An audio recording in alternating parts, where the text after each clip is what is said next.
evidence of fraud comes out, people are just rushing to withdraw from the exchange, right? Had you had like this mechanism where you can say, for everyone that I owe money to, I am whole, like, and more, right? And I have more even to supplement that in case I need short-term liquidity. Not only would it have prevented a potential bank run on FTX, but it would have prevented this infinite credit line from even ballooning to the amounts that we saw it balloon to. Hey everyone, welcome back to Brazil Crypto Report, a podcast produced by Activo Media and Advisory. I'm your host, Aaron Stanley, and today we've got a special episode with Lucas Nuzzi, who's one of the sharpest minds in the realm of on-chain analytics. We're going to be talking about, among other things, Lucas's role in exposing some of the fraud that occurred at FTX and Alameda Research back in 2022. First, I want to give a quick shout out to our show sponsor, Avenia, most infrastructure for cross-border payments in the Americas. We'll be hearing more about them later in the show. With that, let's get started. Lucas, really great to have you here. Thank you for having me, Aaron. It's a pleasure. Yeah, so to warm up here, maybe just give yourself a quick introduction. Tell us a bit about your connection to Brazil and also your journey in crypto. Yeah, sounds great. My name is Lucas Nuzzi. I am the co-founder and CEO of Portex AI. We're building a data marketplace. My career in crypto started quite a while back. I started doing custody work with some Bitcoin companies in New York City back in 2012, 2013, when the industry was just started. Co-founded one of the first data companies in crypto, a company called Digital Asset Research. Then spent quite a few years at an analytics firm called Coinmetrics. I spent 4 years there building new products, doing a lot of research for them. And my connection to Brazil is that I am Brazilian. I was born and raised in Brazil. Love Brazil. It's my motherland, but I've been in the United States for the past 15 years or so. So it's been good to kind of see the community in Brazil expand when it comes to crypto. It's good to also bridge North and South at my role at Portex, because we have quite a few engineers that are based in Brazil as well. Oh, very cool. And yeah, if we have time at the end of the show, I'd love to dive into a bit more of what you're doing with Portex. It's super interesting. This idea of like a data marketplace, which is going to be kind of, data is obviously kind of the fuel for the AI economy, right? So super interesting what you're doing there, and taking a lot of the lessons you learned in crypto and blockchain and kind of applying that into this new generation, this new frontier, so to speak. And so, yeah, would love to kind of riff on that a bit. Before we dive into any of that, I really want to go into some of this FTX Alameda stuff, because this is, I mean, you were one of the folks who were like, I think one of the things you're probably best known for is, you know, back when you were at Coinmetrics in 2022, when all this FTX stuff was going on, and people were kind of just like wondering, like, what, like, people felt like they got kind of blindsided by this whole thing, right? And you were just posting all these like banger tweets of these of some on-chain analytics and just dashboards and graphics showing some of the flows of the funds from FTX to Alameda, really just connecting a lot of the dots surrounding some of these entities, like the whole kind of Sam Bankman-Fried empire. And now that we're like 2 years removed from that, and like there's some closure to it, like SBF's in prison, you know, most of the creditors have been paid back, and you know, there's kind of history books being written about the whole saga now. And I think it's just maybe a valuable time to take a retroactive look at what happened there, and would love to kind of flesh out, just, you were like on the front lines with this stuff for like several months, right? So I really wanted to just get a brain dump from you on what that whole experience was like. But maybe to get started, like, let's just maybe take a trip back in time to like November 22 and maybe even before that, because I think you were even sounding some of the alarm bells, or like noticing some of the red flags with the situation even before it all blew up in November 22, when obviously the FTX collapsed.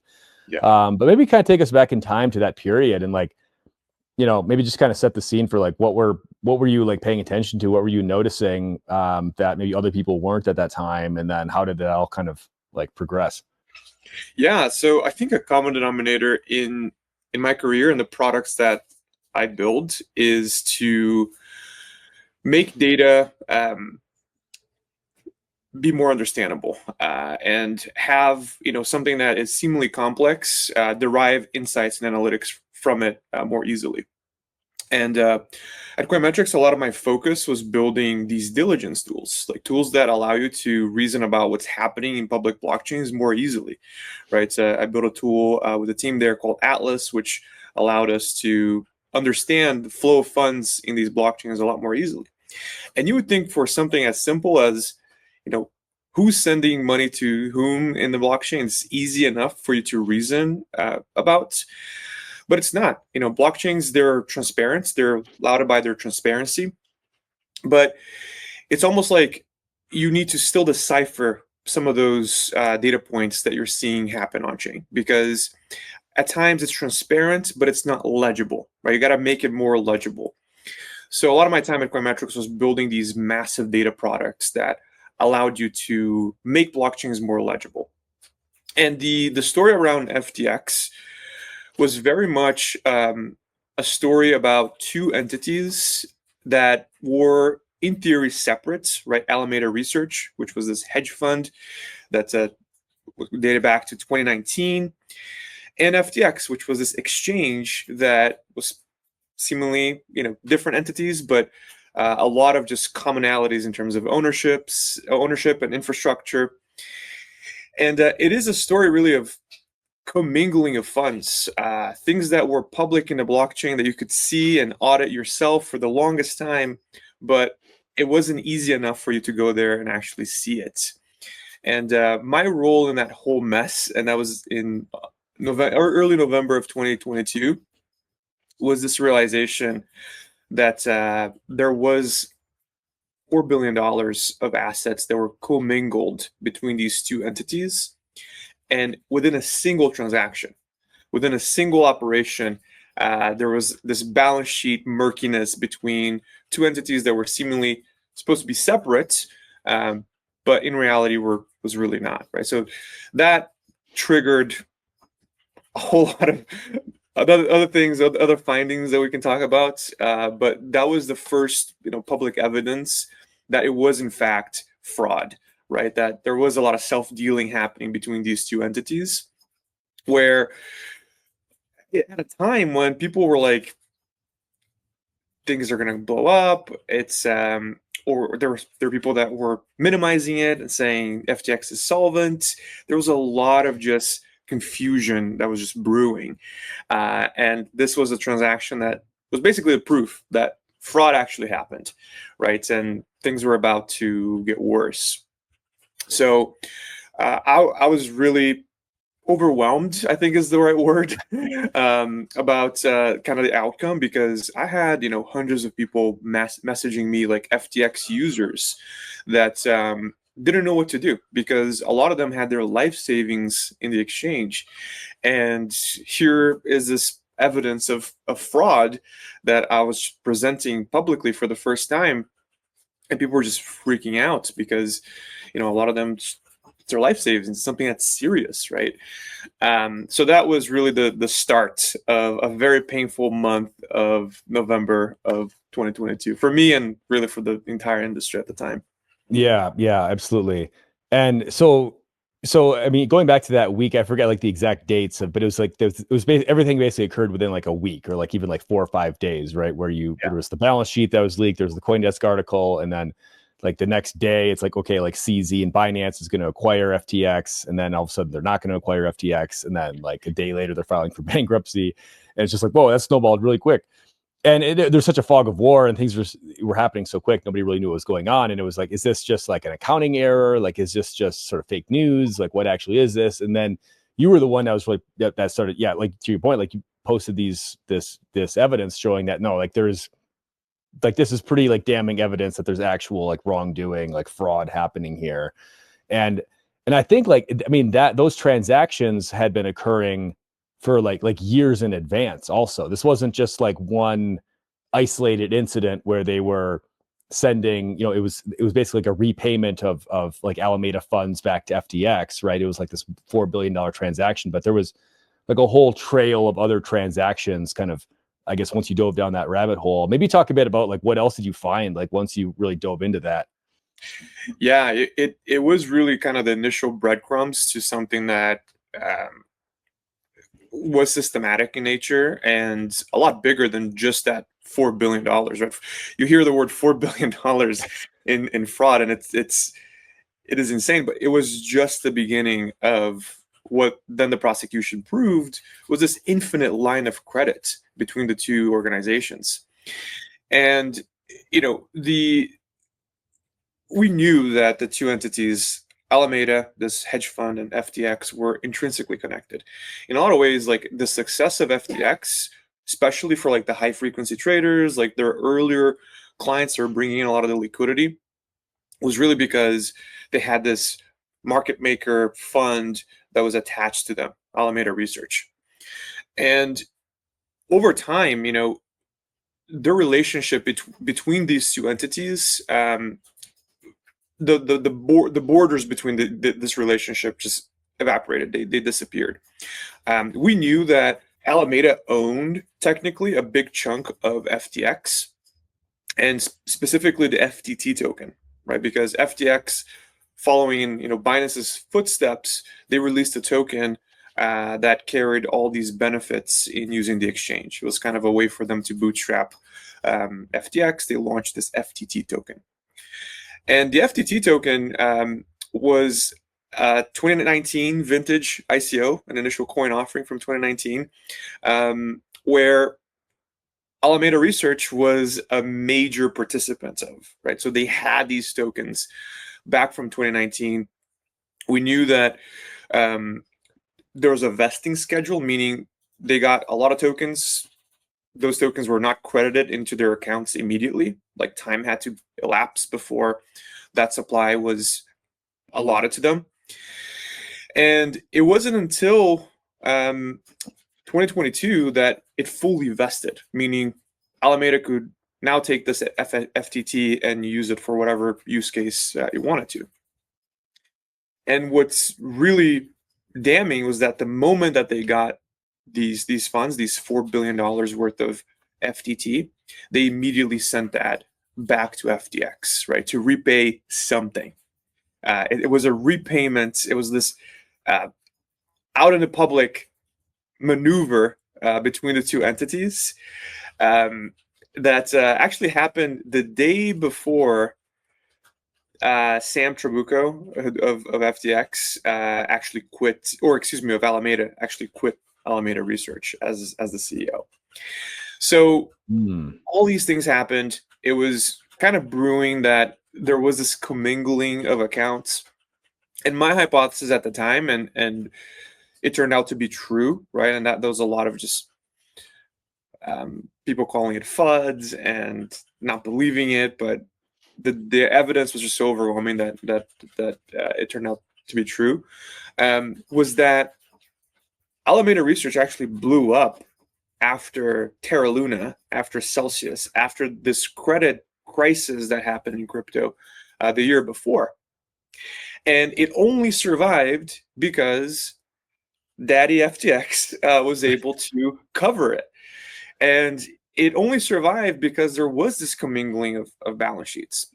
And that transaction from Alameda back to FTX of $5 billion, or at the time, like the valuation was changing so fast, but between $4 and $5 billion worth of FTT, that was a function of this repayment for bailing them out back in the liquidity and credit crisis that happened after Terra Luna.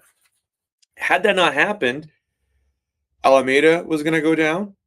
I'd like to take a moment to tell you about our show sponsor, Avenia. If you're building a wallet, a crypto consumer app, or a global payment platform, Avenia is your bridge to Latin America. You can instantly connect to PIX, SPAY, and CBU using stablecoins with a single API. No banks, no FX desks, no SWIFT.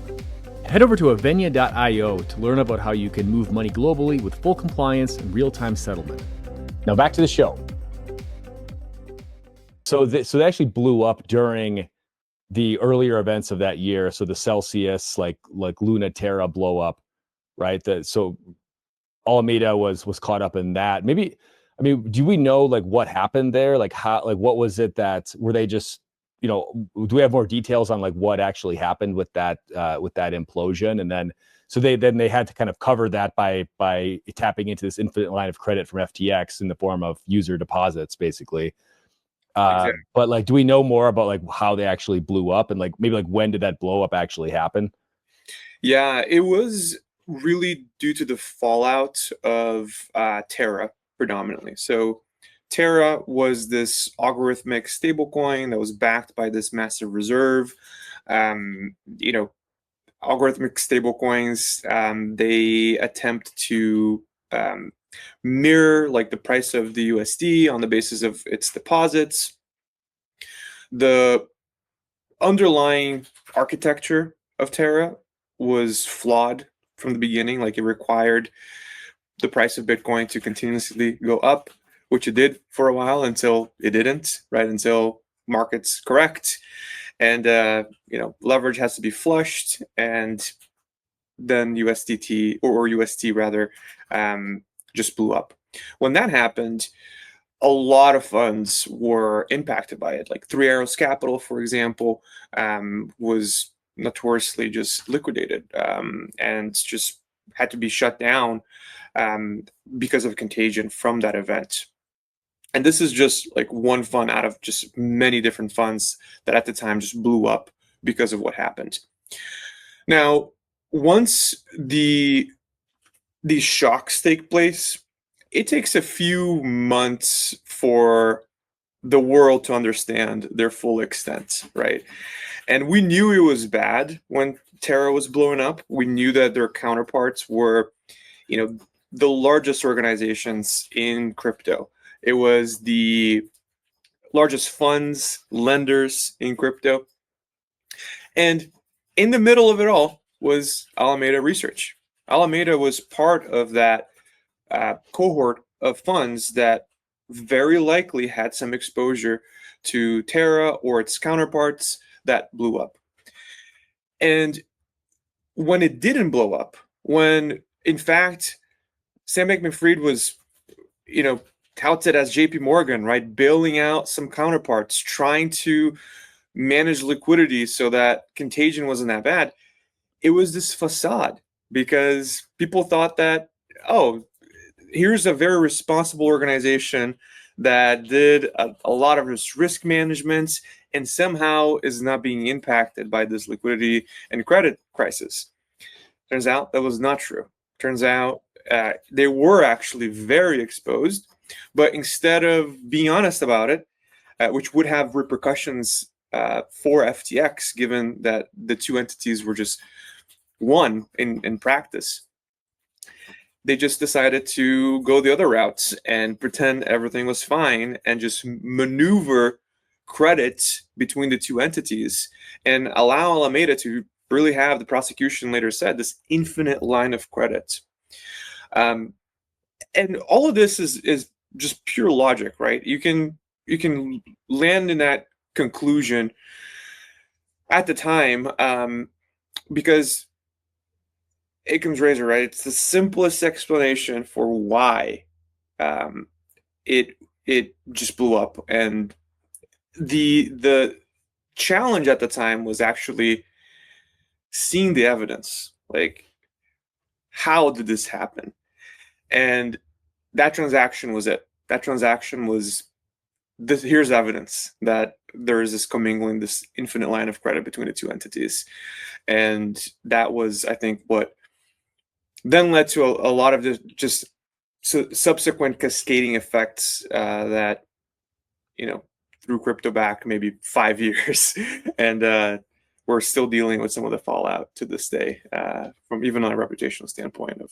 Yeah, so you had this very strange moment where, like, basically to summarize, like, you had the FTT tokens, the vesting period or the unlock period expired, so Alameda could do whatever they want with these FTT tokens, and right at that moment is when they sent this like $4 to $5 billion transaction to FTX, and then the next day Sam Trabucco just sort of mysteriously quits.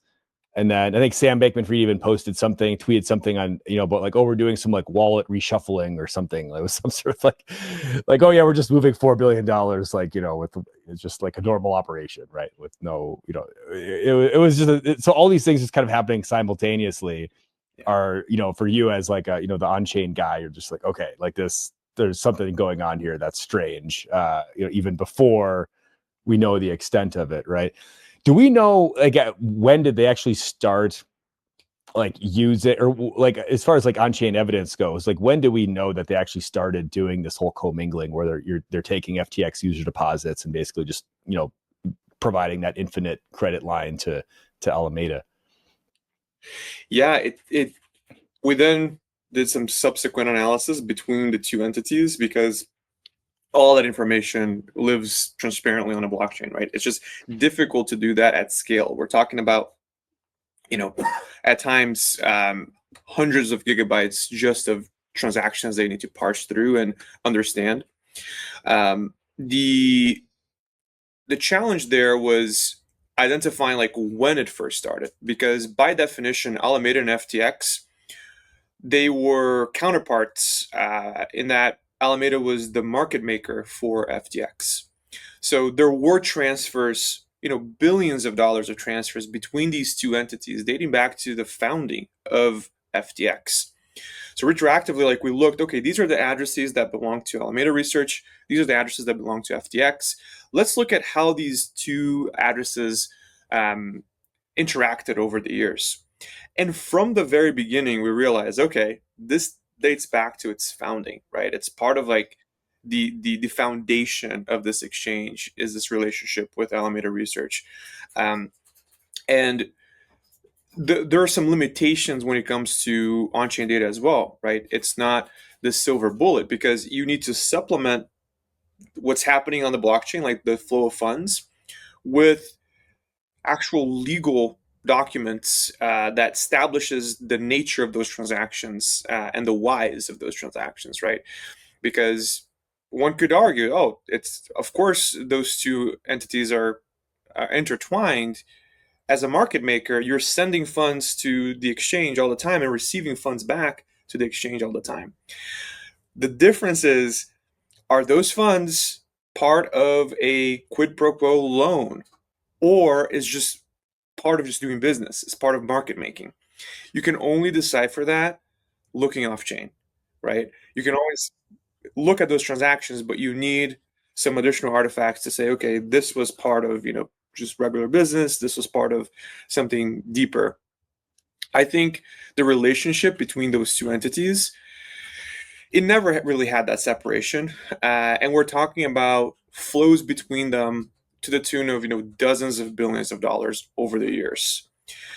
And it is, I think, a story of like deep fraud from the very beginning, because there was this nonchalant, just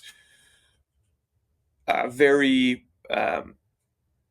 commingled accounting that you would never see in traditional markets. I think that's the difference between FTX's public persona of just being this responsible, established institution versus what was happening under the hood, where that level of mismanagement and, let's just call it fraud, it would never go this far in traditional markets. Unfortunately, like it happened in crypto because I think there's a lack of just disclosures in a lot of ways, and I think especially because SBF was not stupid as well. Like he was touting himself as this responsible, individual, the new JP Morgan of crypto, and I think that bought him a lot of just goodwill that he used to perpetrate this fraud. That's crazy. It's crazy. It does seem that like nowadays, over the last even like since the trial of SBF, it feels like there's kind of this attempt to like whitewash this whole incident, or and not necessarily say that like, oh, nothing bad happened, but to make it seem like less bad than it actually was, right? Like, oh, it's like, it was just accounting problems, whatever it was, but like all the depositors got paid back, which means that it wasn't actually insolvent. It was just like a lack of internal controls, and like these, Sam, he's just this young guy, this go-getter guy that, just made some mistakes, whatever. It sounds like from your vantage point, that's, you probably wouldn't agree with that level of like that reframing. It's difficult for me to see it in any other way but severe fraud, because I was, in the front lines receiving these messages from FTX users that thought they had lost their life savings, right?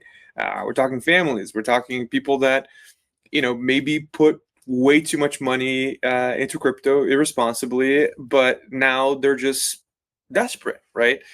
So at that time, and now we're seeing some of the repayments to the creditors, but there was no guarantees of what is going to happen, right? I thankfully didn't have any money on FTX, but it was, to me, I could feel like the anxiety and just pain that these people were suffering. Like, and to be honest with you, like even to this day, I think we're still seeing some of the fallout from a reputational standpoint of what happened to FTX.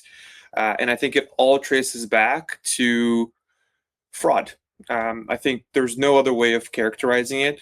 And I feel sympathetic because there's a lot of people that were working with FTX, that were at FTX, engineers, product managers, growth people that were, top notch. That were like incredibly talented, and struggled to then find something else to do because of that kind of reputational risk. A lot of these people, they had no idea of what was going on, right? A lot of these people, like their role was really just keeping the lights on, and this person at the top was just leading this cabal of other fraudulent individuals that were just kind of running the show.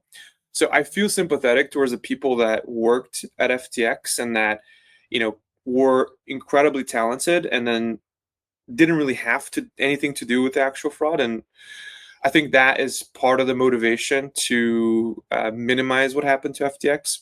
But from my vantage point, like what I had to deal with in November, not just like with the actual creditors, like talking to them and kind of explaining what was going on, but also with like the prosecutors, like trying to help them like with these breadcrumbs, right? Of here's one incidence of something that's potentially much, much bigger. Like I can't minimize that, right? And I think we shouldn't. I think we should really, as an industry, look at it for what it was. I think it's a very dark chapter in crypto's history, and I think it's also a learning experience for us as an industry when it comes to disclosures, when it comes to, even from an investment standpoint, more diligence is certainly required. So to me, I think it's something that I'll never, characterize any other way, really, other than fraud. Interesting. Yeah, it's. I mean, I think like when I look at the kind of some of these whitewashing attempts, and you see some these things with like it's like he's going on like Sam's going on like the Tucker Carlson podcast from prison or whatever, and it's kind of this like fun interview. It's like, oh, we're in the same cell block as Diddy and Luigi Mangione, and they're kind of making it seem like it's like, oh, like Sam, how's life in prison, right? Or I think there's been some other kind of mainstream media articles talking about, like, oh, like it wasn't actually that bad. It was just like depositors getting paid back. And I feel like some of this stuff has to do with even going back to what you were talking about with the Terra Luna incident, where like Sam's going around bailing out all these other people, even though his own entity was kind of underwater. And he's able to kind of paint himself as like this white knight, this JP Morgan type figure of crypto. I think like that's one of these moments. I feel like he like bought himself enough goodwill, and so that in addition to all the political contributions he was making and a lot of this kind of stuff. I mean, he was obviously throwing around a lot of money in Washington to like both sides of the aisle, and he was heavily involved in kind of the lobbying game as well, which is a whole nother story. But it seems like he bought himself enough goodwill amongst kind of like high society, kind of the opinion maker class of society that like, people, there's a lot of people who would have egg on their face if they were to really like say truthfully, like, yeah, this guy was just a total fraud, right? It's like, well, if this guy was total fraud, then like, why were you like saying all these nice things about him just 6 months ago, you know?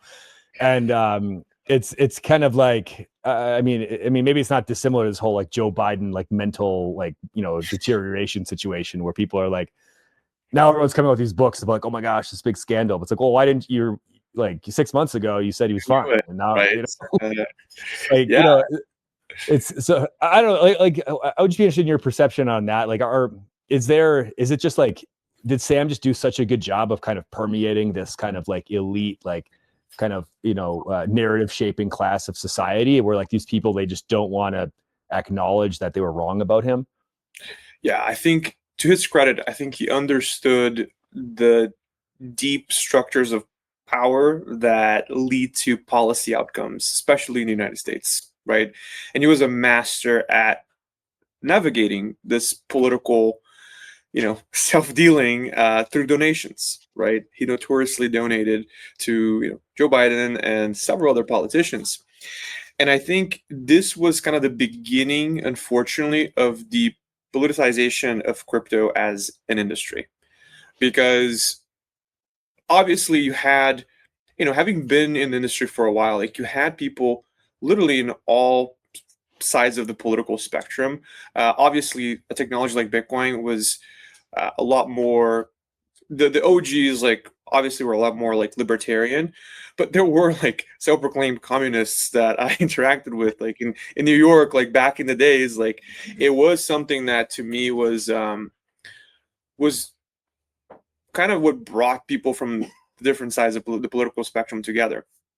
When Sam became this power broker in Washington through donations to try to affect policy, I think there was another kind of byproduct of that, which was everyone that received donations from him became, to protect their own reputation and to protect their careers, they became critics of crypto, right?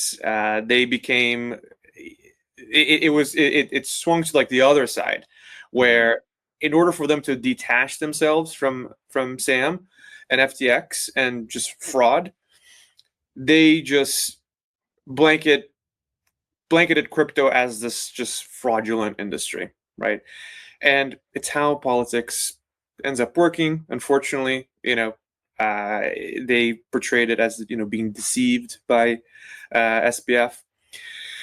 And I think that's what really led this policy, this unwritten policy of debanking crypto founders, Operation Chokepoint 2.0, you know, that was first exposed by Nick Carter.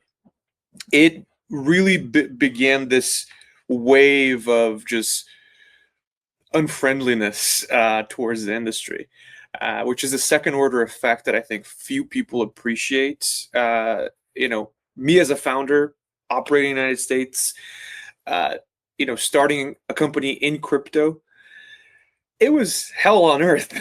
Even like just getting a bank account, like you're always, you know, scared of like, am I going to get debanked? Like, am I going to be able to pay my employees? Like, it's something that I think had this deep impact in American politics that led to a lot of unfriendliness towards crypto founders and the industry as a whole.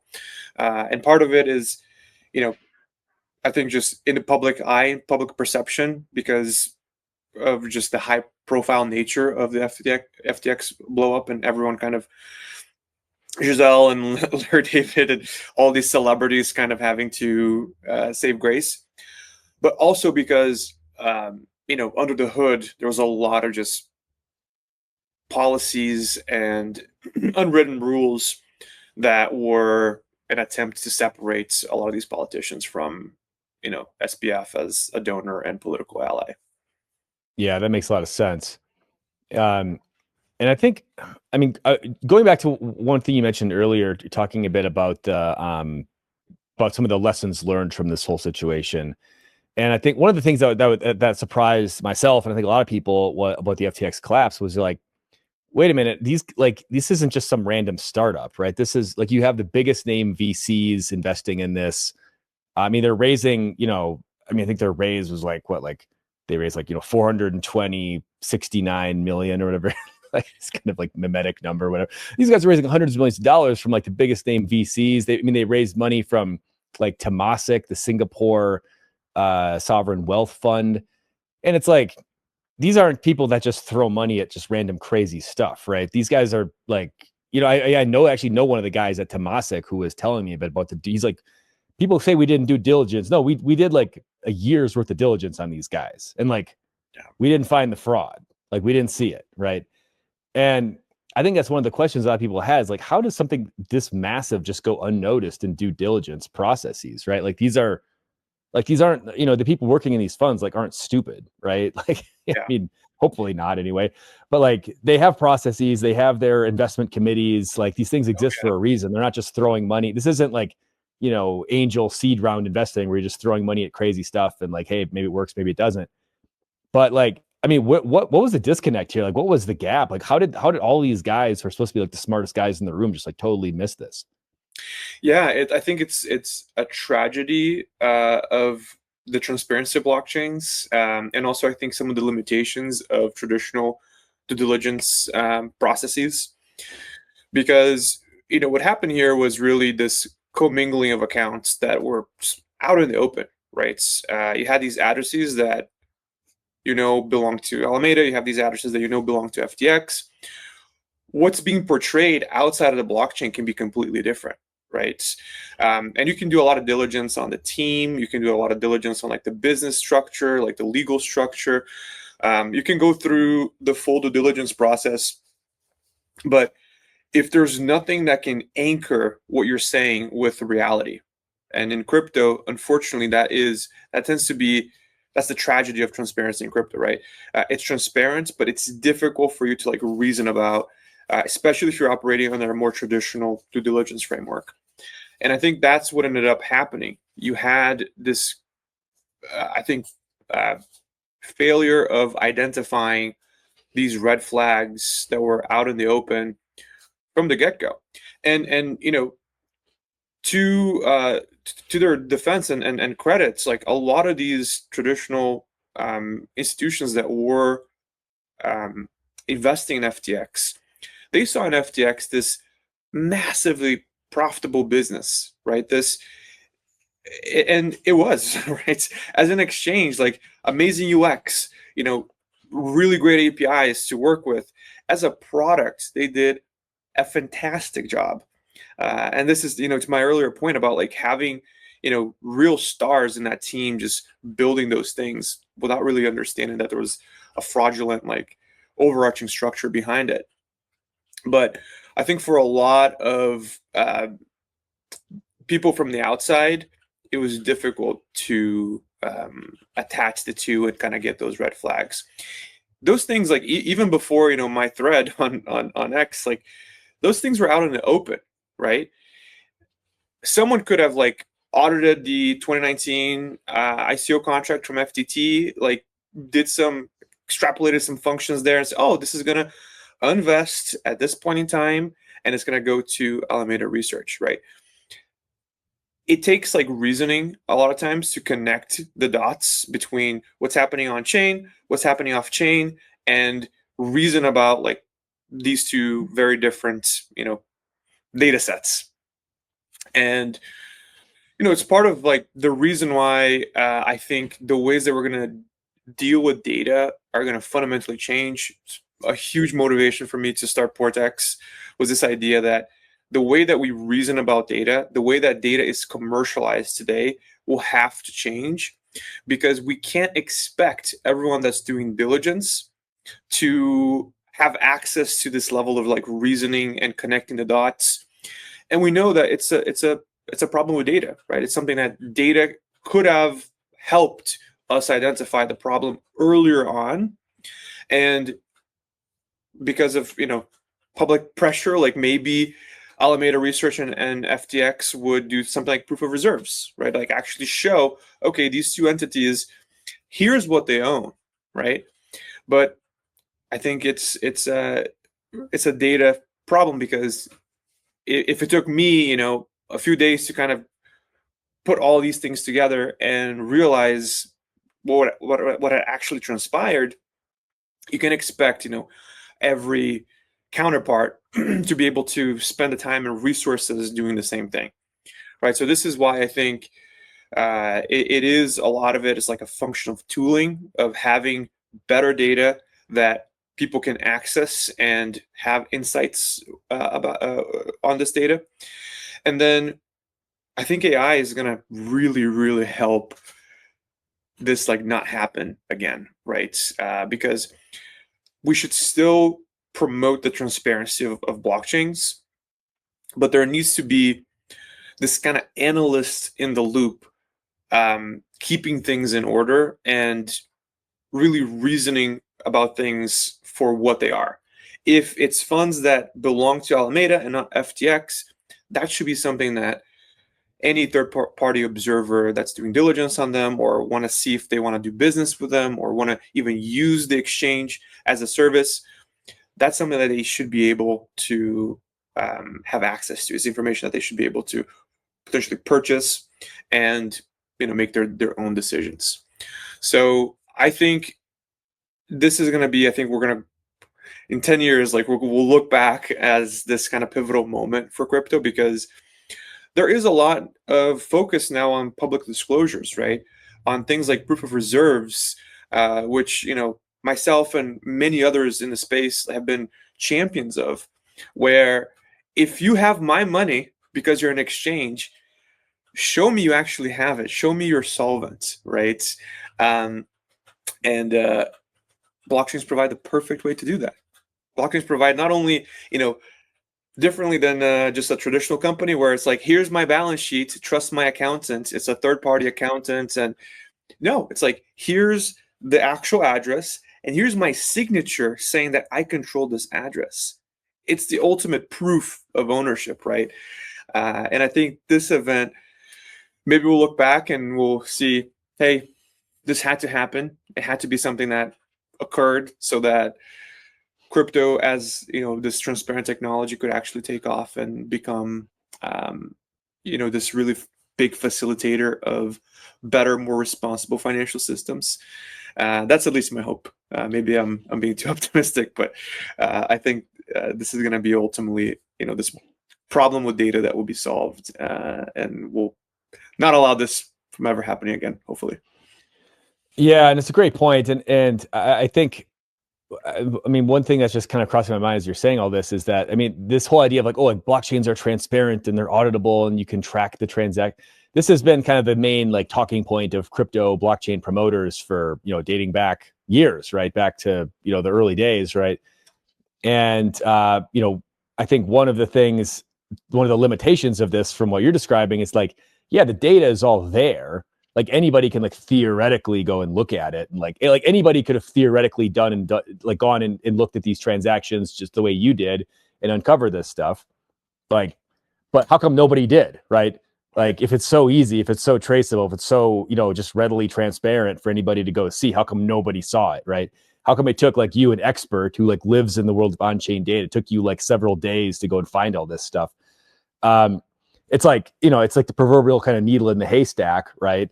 Yeah. So it's this, I think it kind of demonstrates just what you're talking about, the need for just like better tooling and better kind of just, there's need to be more people like you who are like professional dot connectors almost, who can really, put this stuff together. And hopefully with the use of AI, there's more tools where you can kind of plug in and be like, hey, like do you think like stuff with like, this idea of like the proof of reserves, obviously this has taken off a lot since FTX. There's a lot more traction behind this idea, but I mean, do you think like had FTX implemented a proof of reserves type system, as I guess as we currently define the term, I mean, would that have, I don't say like prevented the fraud or whatever, but could that have made like a material impact in this situation? Like had they, maybe it's not even really an appropriate question, because it sounds like what you're saying, the whole thing was basically fraudulent. So like, if they had proof of reserves, it wouldn't have really mattered much. But I think it would be difficult, right, for them to actually perpetrate the fraud if you had proofs or even attestations for that matter of reserves for Alameda and FTX. Had that been in place, post FTX, launch and subsequent, blow up by Terra Luna, Celsius, and Three Arrows Capital, the commingling of funds, the infinite credit line would be very difficult to implement, right? Because what proof of reserves basically is like, here's what I own, and here's a proof of what I own. So if you count everyone that I owe this money to, because I'm holding those funds on their behalf, like they're whole, right? Like you don't need to actually trust that I have these funds, somewhere. Here's proof that I actually have it, right? Those to even prevent what happened to FTX, which was this traditional like bank run, right? Evidence of fraud comes out, people are just rushing to withdraw from the exchange, right?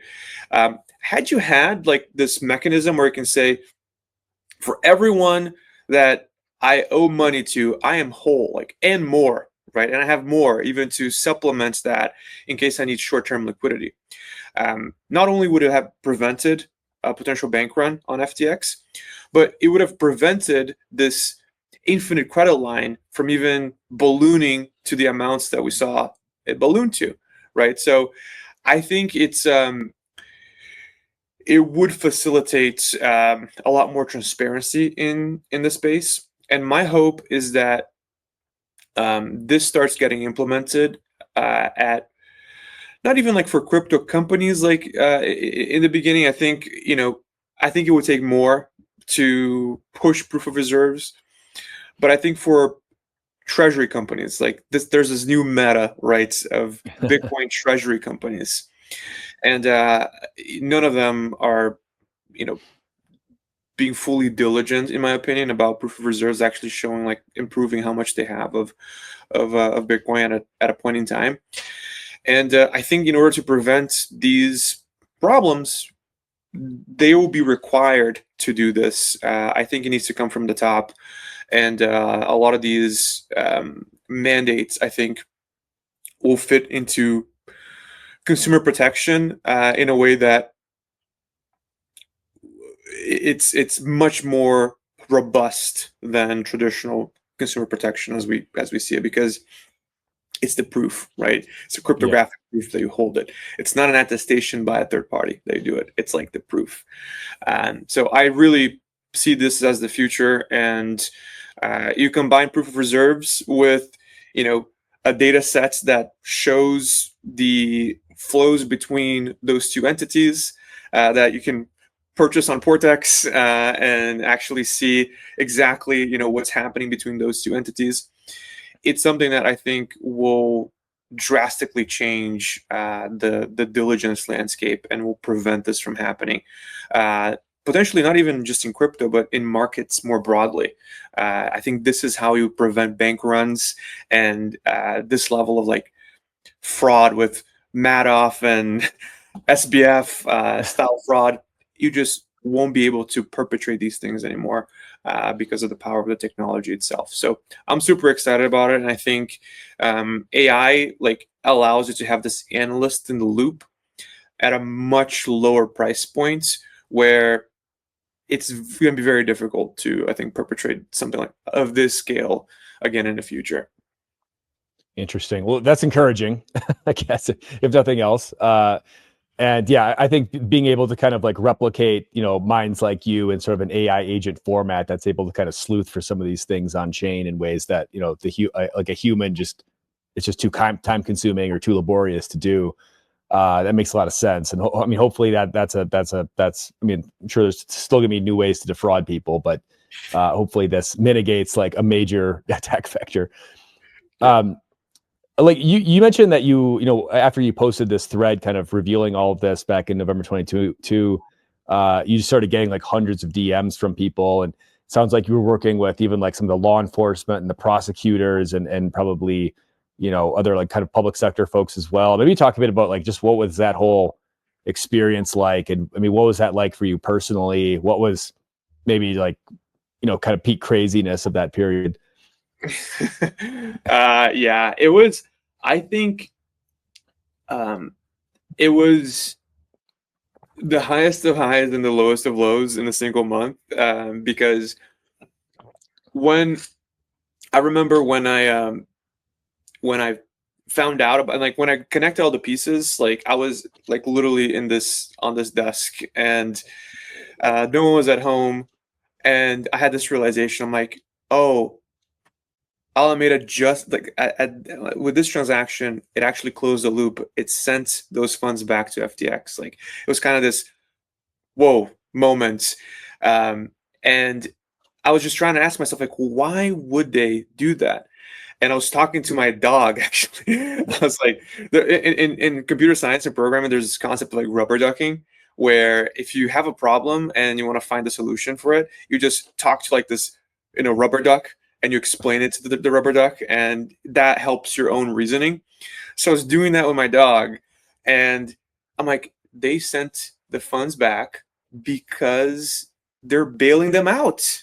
It's the only explanation. Occam's razor, right? It's like the simplest explanation usually is the explanation that pans out to be true. And after that, there was like I was very obviously like proud of like, okay, like deciphered, right? This is what actually happened.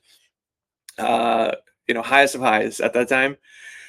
But then like I'm connecting the dots. I'm like, oh my god, like FTX is going under. Um, I felt this big responsibility to just disclose it. I sat on like looking at the Twitter thread um, for a while before actually hitting tweet all, because I'm like, am I about to do this? Like, what are the ramifications? Not taking it lightly that this was going to be a rough few months, as I'm clicking that, and then send the thread out. Within the hour, like it has 3 or 4 million visualizations on it, and it just goes ballistic from there. It was really the exchange hadn't filed for bankruptcy just yet. There was still this idea that they're going to get bailed out by someone, because the extent of the fraud was not known at the time. Post the thread, things just blow up, right? And they later in the week they actually filed for bankruptcy officially. The initial wave of DMs was really from the FTX users, right? And most of them just trying to, frankly, like having me dumb it down for them, like what actually happened. I was prioritizing these folks because, this disclosure impacted them the most. And I wanted to make sure I had like even a little template of the message that I would like send them. Like, here's what's happening. These are some precedents of this happening. Usually people are made whole based on, where prices go from here. But just calm down and like wait until we learn more about what's happening outside of the blockchain, because there's this whole question of like how much did Alameda and FTX collectively own together? Like, could they be whole? Then I had just inbound of journalists, people that were trying to understand it a little bit better as well. And then later on, law enforcement, folks that were part of law enforcement just reaching out, and part of the prosecution, trying to understand the flows of funds a little bit better. And obviously a lot of this was out in the open, so they could go and audit those things themselves. And there's a lot of just explanation with those folks, which was peak craziness, like just explaining, what is vesting, what does vesting means in the context of smart contracts, like things that at times like we take for granted. But this was kind of the first, and I think the most public evidence that they then used to prove that there was this infinite line of credits that had transpired, and that it was truly this fraudulent maneuvering of balance sheets. So it was something that I think helped them a lot. But yeah, personally, like probably one of the worst months of my life, because then there was a lot more that came out after that, right? Because these things, they're like this shock, and things happen after that I think ended up being also very damning. All of the portfolio companies that FTX had bootstrapped then had this massive reckoning, and I think that was a really big part of just the fallout. So my work that November was really on understanding the full extent of it. But yeah, I still have some mild PTSD from that month, and really hope it never happens again. Yeah, I can imagine. I can imagine. I mean, did you ever talk to anybody from like the FTX Alameda like inner circle or anything? Did anybody reach out to you directly? Did anybody like push back on your findings, saying like, "Hey, you got this wrong," or you're reading this wrong? Did any of that? Did anything like that happen? No, I think, and I was surprised, like, because I was trying to like take this even before, because it is like a pretty big accusation. So I was trying to strongman it before posting my findings, and then I was just thinking, what am I missing here? And the only thing that was kind of murky was like, is this address actually part of Alameda? Because that was at the time, like, it was just a label on the Etherscan. But then I went on and like actually saw the ICO contract. The ICO contract is granting a large supply to a fund that contributed to Alameda Research. That contributed to FTX. That has to be Alameda Research, right? So that label, solid. And then it's sent to the deployer of the FTT token, meaning the owner of FTT, which is FTX, right? So there's no kind of labeling, maneuvering, or gray lining that I did. Like, those labels are pretty deterministically like part of Alameda Research, part of FTX, and I didn't really receive a whole lot of pushback, for that. And I think part of it was because it was all out in the open, right? For every claim that I made, I put in like that Etherscan link, like go see it for yourself, right? And I think this also helped in the beginning decipher, because there was so much kind of just bad information, misinformation, speculation of like what was actually happening. Yeah, I wanted to prevent like being like contributing to that.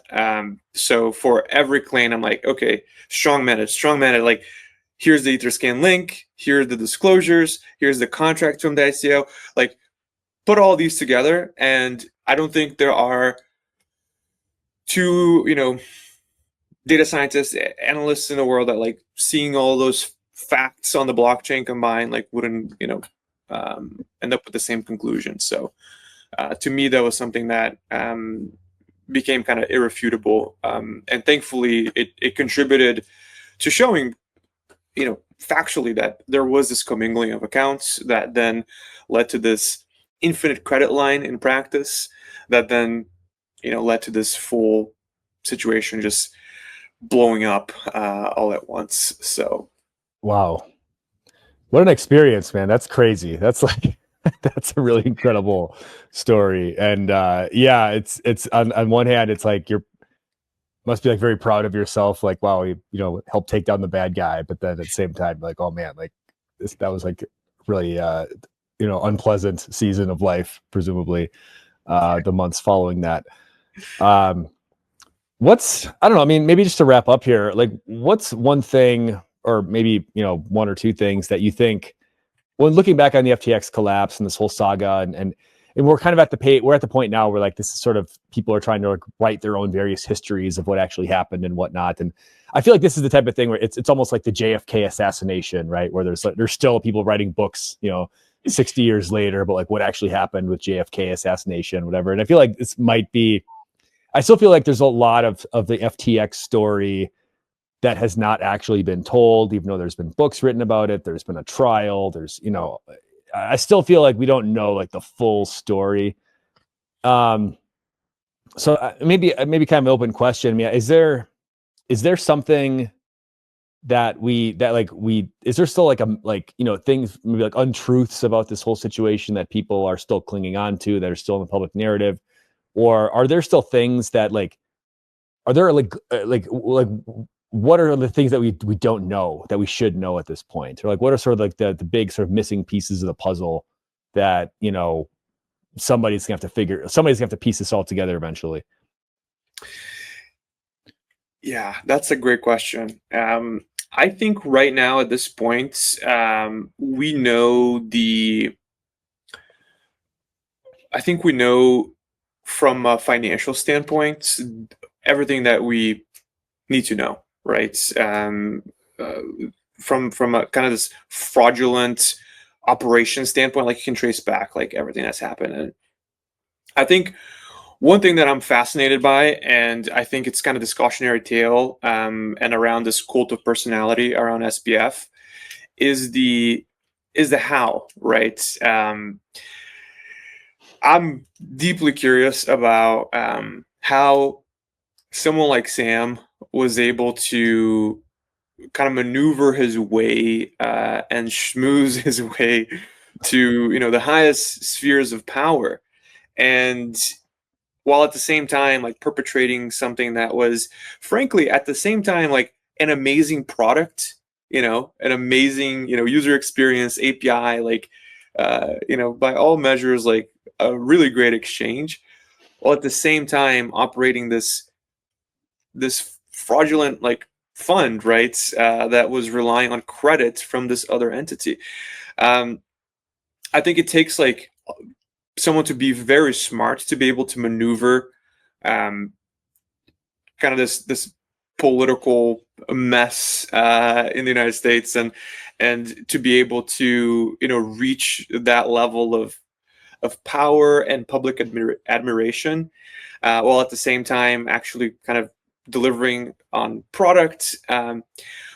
But it also takes someone who is um, irresponsibly dumb to not see how those things combined would blow up, right? Especially given how volatile crypto has always been, right?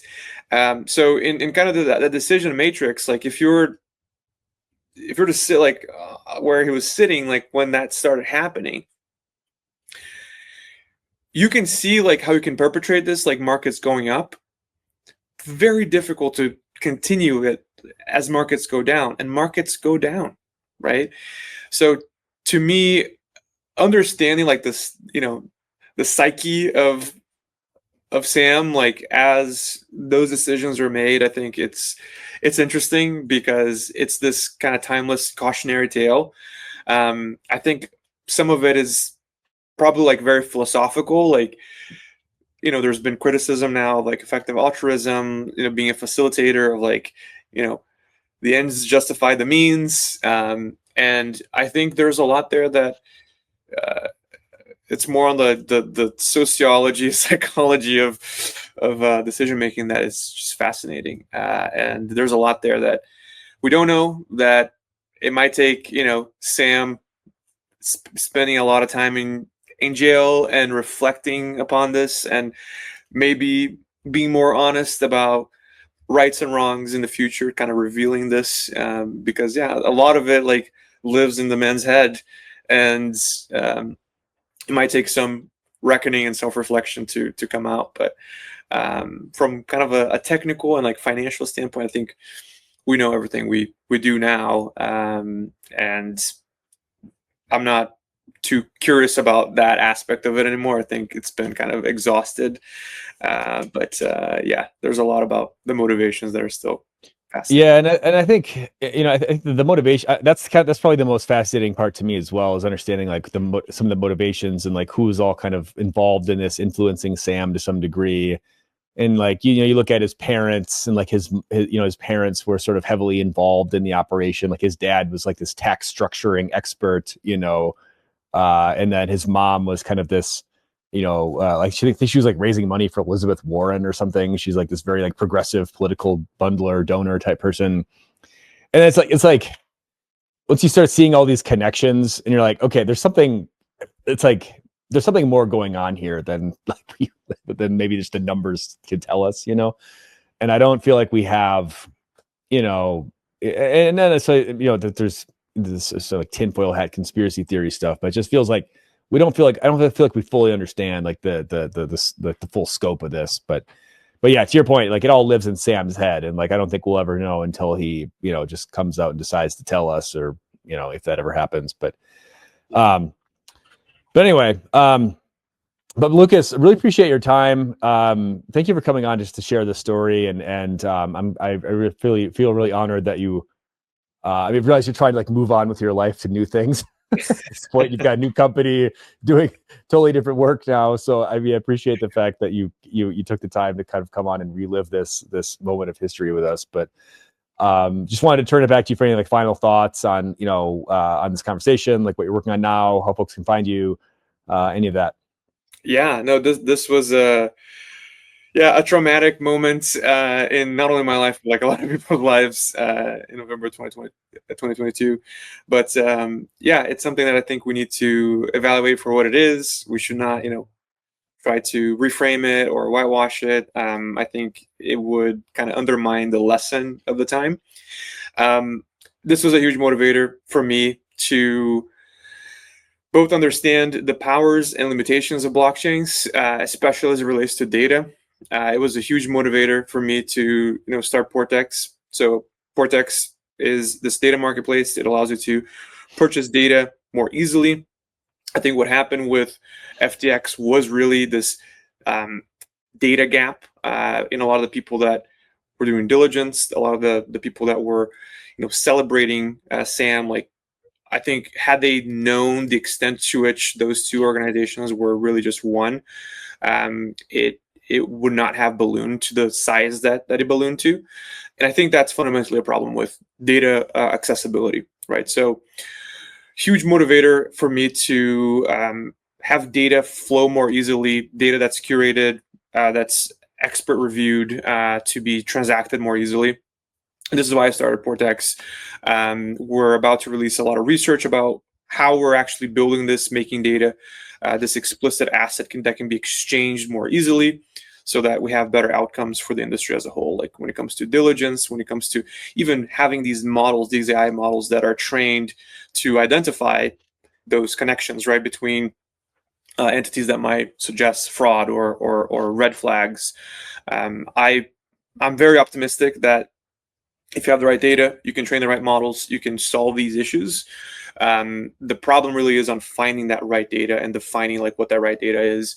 And this is the part of the equation where we're doing a lot of work right now. And it's super motivating to me because I deeply believe in the value of this industry. I've been involved with it for a really long time.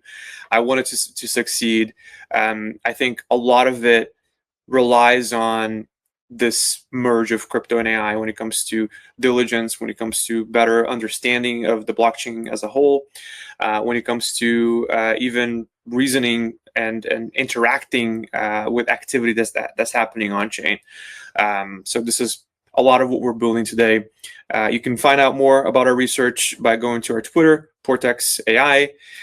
We'll be releasing and coming out of like the semi-stealth mode that we've been within the next few months. So take a look there, and feel free to reach out if you have data sets that you want to collaborate on, and if you have data that you think is interesting, you can always reach out and list it on the Portex marketplace. Well, yeah, Lucas, really appreciate your time. Wishing you the best of success with the Portex launch over the coming months, and but really appreciate you coming on the show here to fill us in on all this and help kind of relive this history. I think your contributions to this were extremely significant to this whole sort of episode. So I really appreciate the opportunity to hear your story and just your reflections on it 2 years later. So. Appreciate your time. And thanks everyone for watching. And we will see you back with another episode soon.